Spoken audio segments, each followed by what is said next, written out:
Bom dia, gente. Meu nome é Arthur Wichmann, eu sou o CIO da XP Private. A XP me desafiou nesse final de ano para falar um pouquinho sobre tendências de negócios para 2024. Só que eu vou sair um pouquinho do script e vou estender esse tempo, porque se limitar ao ano calendário, eu acho que faz pouco sentido.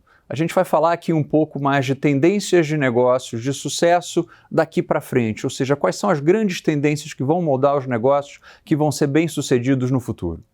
Bom, gente, então qual que é o contexto no qual a gente se insere hoje em dia, né?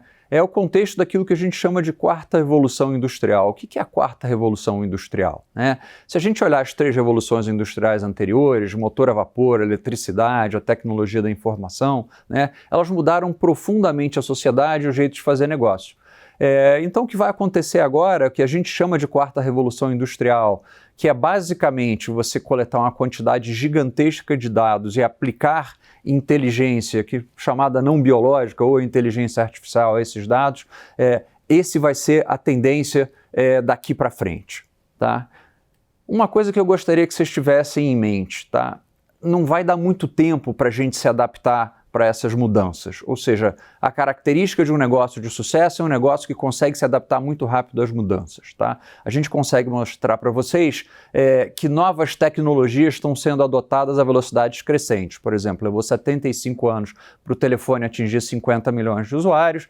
Para quem tem filho, aquela coisinha relativamente irritante chamada Angry Birds levou 35 dias para atingir 50 milhões de usuários. Ou seja, a velocidade de mudança está cada vez mais rápida.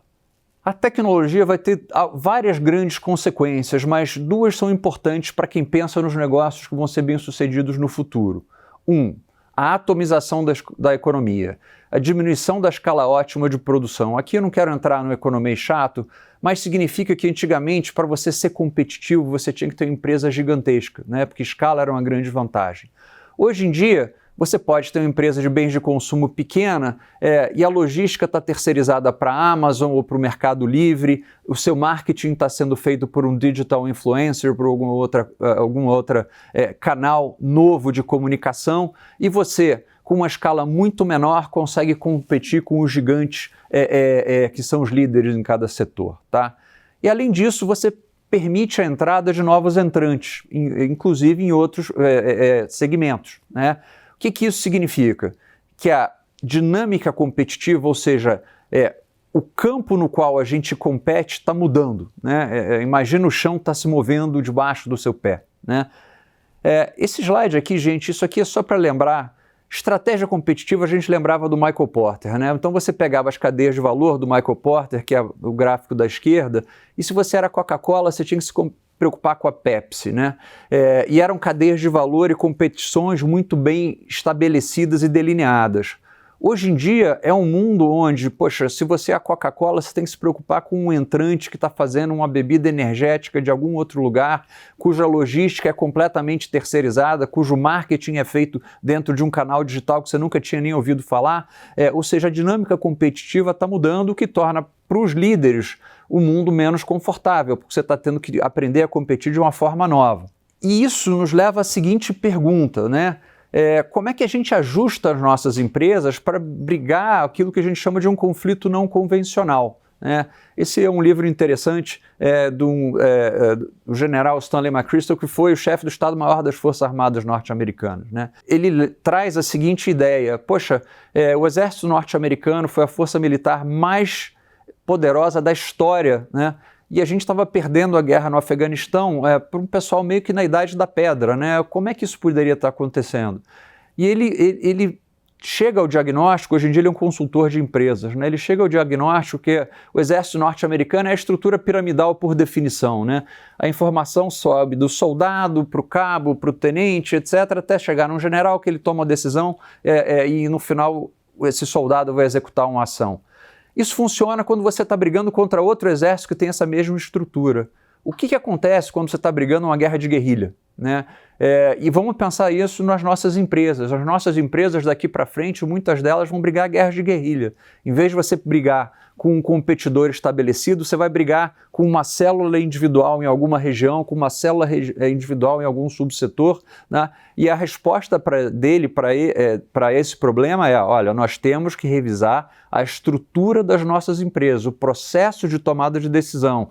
A própria, digamos assim, pirâmide das nossas empresas tem que ser quebrada, né? A gente tem que dar mais informação e mais capacidade de decisão na base, tá? Essa é a solução dele. A gente tem que pensar na tecnologia como uma grande destruidora de barreiras à entrada. Eu gosto muito dessa frase do Warren Buffett, que ele fala, eu adorava investir em negócios que tem o que ele chamava do fosso, né? Uma grande barreira à entrada. E o que é a tecnologia, gente? A tecnologia é uma grande destruidora de barreiras à entrada, né? Você pensa, por exemplo, numa empresa como o Dollar Shave Club. Para quem não estudou essa história, vale muito a pena dar uma olhada na internet, né? Que são dois caras de Stanford com um vídeo no YouTube, $11 mil custou para eles fazerem esse negócio, sem nenhum ativo operacional, ou seja, as lâminas de barbear que eles faziam não eram feitas por ele, eram feitas na Coreia, e de repente eles ganham um market share gigante de dois líderes estabelecidos como a Procter & Gamble e a Unilever, né? Ou seja, eu garanto que, poxa, se você perguntasse para o CEO da Unilever no passado se ele ia tentar se preocupar em competir com um cara que tinha $11 mil e nenhum ativo produtivo, ele ia dar risada. Mas, não obstante, o que aconteceu foi que você conseguiu, ao longo do tempo, deslocar competitivamente os líderes com muito pouco ativo, só com boas ideias. Então, gente, o que está acontecendo, né? Assim, de verdade, hoje em dia a gente tem que se preocupar com competidores de outras áreas. Por exemplo, quem estuda a China, a Alibaba, hoje em dia administra fundos o equivalente a fundo DI na China, né? A Amazon tem produto de consumo, a pilha mais vendida na internet é a marca Amazon. Eu garanto que se você fosse um produtor de pilha há 20 anos atrás, você nunca pensou em ter que se preocupar em competir com a Amazon, né? Mas é isso, a dinâmica competitiva está mudando. Eu gosto muito dessa frase do Scott Cook, porque quando a gente falou de barreira à entrada, marca sempre foi considerada uma barreira à entrada, e o Scott Cook é um consultor de marcas, ele fala, olha, uma marca não é mais o que ela diz para o consumidor que ela é, o just do it da Nike, né? Aquele tipo de coisa. Uma marca é o que um consumidor fala para o outro sobre aquela respectiva marca, né? Então você está tendo uma nova mudança na forma, inclusive, de você formar valores, né, em relação a um produto. Essa frase do Jack Welch, o CEO lendário da GE, é muito boa, né? Se a velocidade de mudança do lado de fora for maior que a velocidade de mudança do lado de dentro, o fim da sua empresa está próximo. Então o que a gente está mostrando aqui é que a velocidade de mudança do lado de fora está acelerando. Então é melhor para todo mundo aqui nas nossas empresas a gente sair correndo, né? Outra coisa muito importante, gente, é organizar empresas da forma tradicional. Contratar um bando de programador e colocar eles numa sala não é igual a uma empresa de tecnologia, tá? O Walmart aprendeu isso quando ele tentou competir com o e-commerce com a Amazon, né? Ele tentou trazer a área dele de tecnologia para Bentonville, deu errado, ele teve que botar a área completamente separada em New Jersey, e aí o negócio começou a funcionar, né? Então, só você contratar um bando de programadores e trancar eles numa sala não significa que você está preparado para competir nesse novo mundo digital. Você tem que estruturar a sua empresa, de novo, voltando à ideia de mudança da estrutura corporativa, você tem que estruturar a sua empresa de forma que ela consiga absorver essas novas tecnologias. Aqui uma provocação, né? A vantagem de você falar alguma coisa sobre alguém que morreu faz mais de 150 anos é que a chance dele te desprovar é relativamente pequena, né? Mas o Darwin falava, né, que não é o mais forte que sobrevive nem o mais inteligente, é o mais adaptável, né? E aí dois professores, né, na época eles estavam em Stanford, um hoje em dia está no MIT, eles falaram que é o seguinte, olha, entre as empresas de sucesso, uma mudança fundamental está acontecendo, né?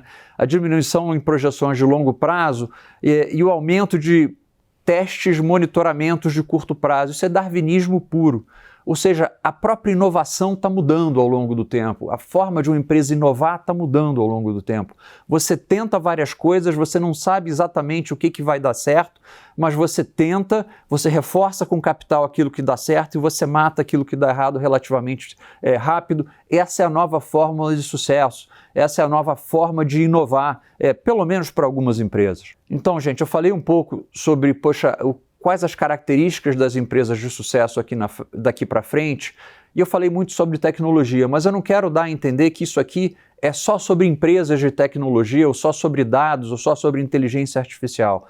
Isso aqui é como nós adaptamos as nossas empresas, independente do setor no qual ela esteja, para esse mundo no qual a tecnologia está mudando muito rapidamente. Mesmo que você esteja em setores super tradicionais, você esteja olhando e pensando em investir em setores super tradicionais, você tem que entender se aquela empresa está entendendo a velocidade de mudança, se ela é capaz de mudar na velocidade adequada e se adaptar a isso. Terminando, eu sou um fã inequívoco do Winston Churchill. Ele falava que os impérios dos futuros são os impérios das ideias, né? Eu acho que as empresas do futuro vão ser as empresas que são capazes de se adaptar a essas novas ideias. Gente, super obrigado pela atenção de vocês, um feliz 2024 para todos e a gente se vê no ano que vem.